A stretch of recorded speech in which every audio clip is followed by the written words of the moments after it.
Un coup de canon en plein après-midi. Des nobles discutant dans la cour. Quoi de plus naturel quand on vit à l'époque du roi François Ier? Pour célébrer son avènement il y a 500 ans, le château de Langeais, l'espace d'un week-end, a replongé le visiteur dans cette période faste qu'était la Renaissance.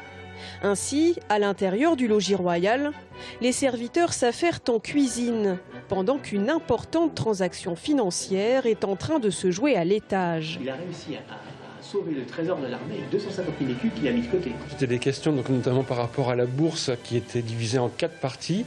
Et donc je m'interrogeais sur cette forme particulière. Et c'est simplement, en fait, voilà, chaque partie avait une monnaie correspondant à un pays avec lesquels ils étaient en discussion. C'était une période difficile en termes déjà d'impôts.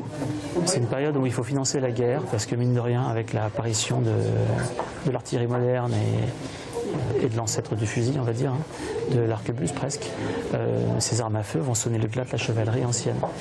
Donc on va avoir des changements complets dans la société, on va dire, aussi bien rurale que noble, que militaire.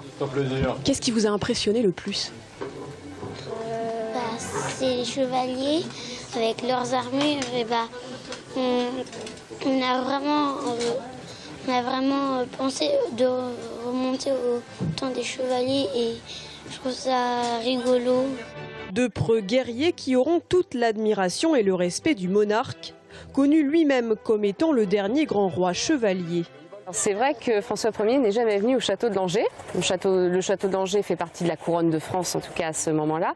En fait, il a un lien quand même avec le règne de François Ier et la Renaissance, parce qu'on conserve un certain nombre de tapisseries du XVIe siècle, dont une qui avait été commanditée par son financier principal, Jacques de Beaune. Et puis on conserve une collection vraiment exceptionnelle de tapisseries sur le thème des 9 preux. C'est une des plus complètes au monde sur ce thème d'ailleurs. Et c'est vrai que l'idéal chevaleresque est très important pour François Ier. Il s'identifiait d'ailleurs à certains des preux chevaliers comme David ou Jules César. Donc c'est vrai, le fait de posséder cette série de tapisseries nous rapproche de François Ier et de son idéal chevaleresque. Prince humaniste, père des arts et des lettres, mais également roi de France le plus populaire auprès des touristes, François Ier est mis à l'honneur toute cette année dans la plupart des châteaux de la Loire.